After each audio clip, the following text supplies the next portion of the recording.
Hi everyone. It's been a really long time, right? I'm so sorry.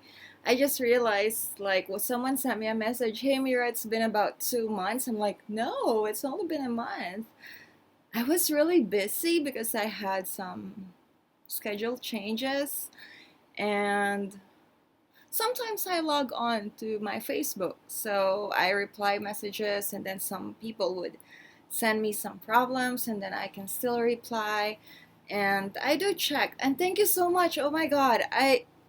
Even though I'm not really, doing my YouTube videos, I got a lot of um, subscribers. Thank you. And of course, my views. And thank you also for the donations. I don't know why I'm still getting those donations when I actually think that um, the things that I do are not really that good sometimes. So thank you. And happy, this is really late, but happy Father's Day to all the dads out there. It doesn't matter if you're the grandfather or you're the, call it the guardian, as long as you took care of someone, you're a dad. So happy Father's Day. And also happy Mother's Day to your wives or girlfriends, anyone. So yeah, let's celebrate love. And I would like to extend again my condolences with Orlando and then now Turkey. It's so sad these things are happening. Why can't people just love one another? Anyway, another thing is, what else did I miss? Yeah, happy 4th of July. I know we're also celebrating something in the Philippines during July, I think 12. Like we got the independence from United States according to our Commonwealth Republic. I'm not really so sure if it was really freedom. I mean, I'm not against it, but you know, I don't really know if our freedom was worth it. Anyway, another extension. Congratulations to the president that I voted. He won. And yeah, there are a lot of questions. I actually backtracked. Today, I wasn't supposed to make a video, but I was supposed to get a certain book for teaching Tagalog, but I figured out I have much time, so I'd rather do this and then pick it up later. And there are a lot of topics given to me. I'm really, really sorry that I wasn't able to address all of them, and especially those who are urgent. I hope you got the messages that I sent you through Facebook.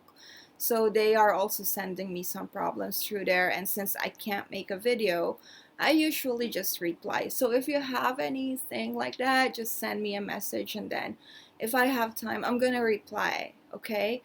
And it doesn't mean, and yeah, I'll think about it if I'll make a video since I answered most of them already, but maybe some people have the same situation. That's why many people are related with what I'm doing. So, uh, this one, this question is really, has been really very in demand. I've been getting this question again and again and again and again. And I think it's because many Filipinas, I'm not saying all, I'm saying many, some, please don't get hurt. Uh, they would ask too much money for their passport. So someone asked me, Mira, of the Filipina that I'm meeting, is asking me 20,000 pesos for a passport. Is it a diplomat passport? Just kidding. Okay, so I'm gonna give you how to get, the procedures so that you would know as well. But of course, it's always good to check on the DFA website. So when you're getting a passport in the Philippines, first of all, okay, there are some requirements. So it's the number one thing that you could do first is check the requirements if you have them. So normally requirements are like registered IDs, government IDs.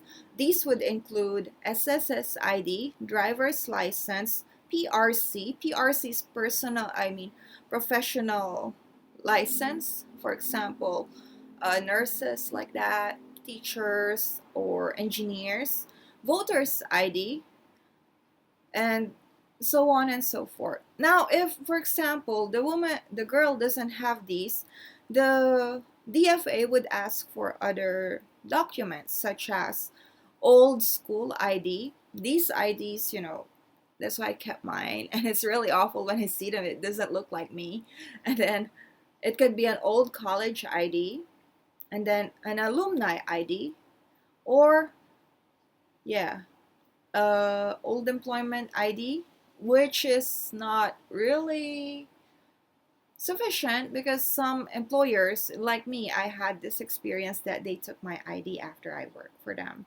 And then another one is you can also bring your, what do you call that? Uh, Yearbook. Yes, a yearbook. So those are really, or school like Form 137. These are the forms from our school. Actually, those are additional documents, but normally they would ask for the government IDs. Now, like later I'm going to be explaining how to, yeah. Okay, let's start with the SSS ID. SSS ID, this ID is Social Security ID. So some people don't have Social Security numbers yet. And then when they get one, they're just going to get a paper. Now, here's the good news. This time, our president said that documents should be released same day or at least earlier. So it's a good time for you to get them. Now, how much would it cost you? It wouldn't even cost you 300 pesos to get an SSS ID. It depends. If you have an employer, it's much cheaper. But it's not going to take that long. And then for driver's license, of course, this is a no-brainer question. Before, some people don't really have to do a lot to get a driver's license. I mean, it takes time, but they don't need to apply for a driving school. But nowadays, they have to do that. So I think more or less you can get it if you're going to do driving school, maybe about a month. So, and then PRC card, you can only get this if you are a graduate, if you are studying a degree and then you graduated and then you took the, exam, national exam to get this license. Voter's ID, actually you can apply this, but some Filipinos, we have this mañana habit, like mamayana, mamayana, mamayana. So what happens is, they would apply before the voting day. Actually, you can apply this anytime, but they would apply, like, for example, unless they only need it or before the election. So I think that's really not that good, right? And then they're gonna, if they, for example, they suddenly need it, they're gonna be, cramping, like they're gonna get angry because they cannot get it soon. On the other hand, it's their fault. They should have applied earlier, right? And then, yeah, for your old college IDs, if they don't have that, yeah, alumni ID or old employment ID. These are the things that most Filipinas, especially from Samar and Leyte, they don't have these. So they're having a difficulty getting them since some of the documents they needed to complete these, they should get it from their hometown, which is Samar. Like my stepmom's sister, it really took time. And then she even thought of, making a fake ID, which is really not good, right? And I heard that postal ID is already considered as a government issued ID. So I think that's a good news. It's easier to get. I got mine for like 3 days. And now with the system, if they're really going to change it, probably it's going to be earlier. So next, aside from the government ID, you have to get some supporting documents. These are the ones that I'm talking about. Form 137 with dry seal from your school, which you can really feel it. I mean, their school. And then NBI clearance, police clearance, barangay clearance, and then yeah, the yearbook. So these ones this is a little bit tricky. I found it funny when I was getting these, like I have to go from one place to another, and then I cannot get a certain document. For example, I cannot get an NBI clearance without a police clearance and barangay clearance.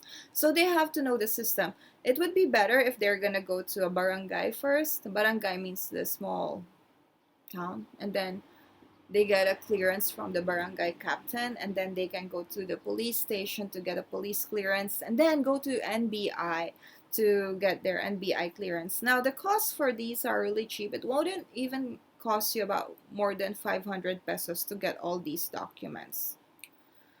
And then for NBI clearance, it would only cost you 115 pesos. And then police clearance, 100 pesos. And they're also going to ask you for cedula. Cedula is Spanish. Tax certificate. As you know, not all Filipinos are employed, so some of them, they don't pay tax and they don't have cedula. Cedula, I paid mine as only that time 10 pesos. 20 pesos, and that is Angeles City. So if you're in Angeles City, you can get that from Pampang Market. There's like a small space there. You can get your cedula. It's so no comment. Anyway, so you have all your documents now. Now you have to book for your I'm sorry. You also need to bring your NSO or PSA. NSO is National Statistics Office. They have to get your birth certificate, and your birth certificate, yeah, you can actually get this you can get this at the office for about 2 to 4 hours, and that's already short. When I was 20, I got mine for a call center. I had to go back next day. I had to even pay like extra 200 pesos to get it next day.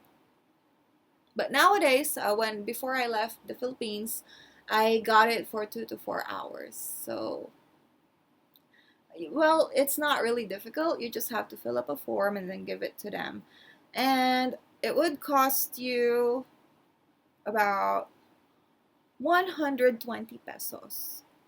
And this one is just an additional in case you guys are getting married. If you're gonna get the certificate of no marriage, you can get that for 195 pesos.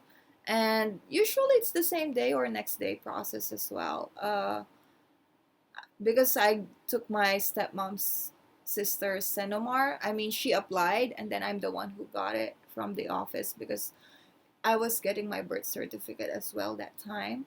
So yeah, and she was the one, she gave me some money that time, to an extra money. Anyway, it's along the way, so I took it anyway. So now you have another option to get these documents, especially NSO or NBI clearance. You can go to SM. They have this customer service where you can fill it up. Now, I have to remind you something. When you fill up, or when your girl fills up, tell them to fill it up properly. Because, well, the birth certificate is okay. It just gets out of the computer. But the certificate of no marriage, my stepmom's sister has to do it twice from SM. And then because she wrote it improperly, like, they have to state like why are you gonna use that for marriage, for travel, blah blah blah. She didn't write that, and then when she was gonna have it, red ribbon, DFA didn't accept it. So her last resort was to go to the office itself. So she wasted like about 600 pesos, all because she made a mistake in writing that. So anyway, if you're gonna do it in SM, it's just plus 20 pesos. It's much cheaper. But the downside is you have to wait for about a week for birth certificate, about 5 days, 5 working days or 3 working days if I'm not mistaken. And then For your Senomar, if I'm not mistaken, she waited for about 2 weeks. I'm not really so sure, but it took time because they have like a batch. They do it by batch. So, yeah. That's so sad, right? Anyway, so you have all your documents and now your girl is ready to get her passport. She has some options. If she's going to go to the DFA office in Manila, she has to make an appointment online. And they already have a rule. Remember this, if you're going to make an appointment online for your passport in the Philippines, you have to make sure that you go there. Because if you don't go there, you will be banned for the next 30 days. You cannot book online for the next 30 days. I don't know if you can go to an annex, but you cannot book online after. You can do it after 30 days. So I think that's a good idea, don't you think so? And then if you're gonna do it over the annex office, you can do walk-in. Basically, you just bring the documents all together and then go in there and apply. And it usually takes about maybe not even an hour, but if there are a lot of people, it's less. But they already have like a timetable, like 5 minutes photo and then payment 1 minute. So it's really smooth right now, especially in Angeles City. And how much are we gonna pay, Mira? So you're gonna pay for Manila. If you're gonna do express, we call that express, it's 1,200 and you will get your passport within 10 working days. If it's a normal fee, it is 950 pesos and that is 20 working days. Now, if you're gonna do it in an annex or a DFA satellite office, 1,200 would be 20 working days, and then normal, which is 950, would be 30 working days. So you also have an option to have it sent by LBC. You have to pay, I think, 160 pesos. So instead of going to the office, they're just gonna send it to your house. That is a special option for your girl. So 20,000 pesos is really expensive to get a passport. As you can see, if we're gonna calculate this, it's not even 2,000 pesos or 2,500, including your transportation, soft drinks, and even a small snack, right? And there are some situations that they have to spend more. What are these situations? Like there are some Filipinas, they don't have a birth certificate. It happens. Why? Because some of them were born through a quack doctor. A quack doctor, some, not, I mean, local midwife, and then some of these midwives don't go to the office to register the names of the children. So sometimes these children just find out that they have no birth certificate when they reach high school or when they're gonna try to get a passport. And then another reason, sometimes, yeah, they have no records in their school. Like for an instance, my stepmom's sister, she was trying to get a form from her school, but that's in her hometown. We were in Angeles City that time, that is Samar. Unfortunately, this is really a bad luck or something. The school was burned and they had no records. So it was another thing. That's why she couldn't get some other supporting documents. So there are some situations like that, and then sometimes they have a clerical error, but when it comes to clerical error, it's for free. For registration, it's not even 500 pesos. So there are some special situations, but it's not gonna cost that much. Unless, of course, if you lost your passport, it's still not gonna cost 20,000 pesos. So I'm really sorry for those who are told that they have to pay 12, 30, 20, and then one says 30,000 for a passport. Even if you're gonna go through a direct agency, I mean, if you're gonna pay an agency to do that, yeah, it can cost 20,000 because I had a friend, she had hers processed through an agency, and I said, "Are you crazy? 20,000? You're willing to pay for that?" And then I had to teach her how to do it on her own. To think that we both live in Angeles City, so some agencies are just, abusing these women to get a passport. So um, ask them to check the FIU website, number one. Number two, complete the documents. Number three, if they're going to do it in Manila and they need the passport soon, they can do an appointment. If not, they can go directly to the satellite office wherever they are. They can just check that online and then prepare at least two, maybe 3,000 pesos overall. I mean, that includes their snack, transportation, and if they didn't get and it also includes the this other supporting documents, and yeah, just those things. But normally you wouldn't even spend more than, yeah, not more than 3,000, or not more than 3,000. That's my, my calculation, unless there are some special situations. But these special situations, they do happen, but normally they can be solved easily. And even though they needed some documents from their hometown, the sending fee for documents is also not that expensive. So about the NSO or their birth certificates, such like that, they can get that anywhere in any offices, so they don't have to worry. So if you have any other questions regarding passports, please let me know.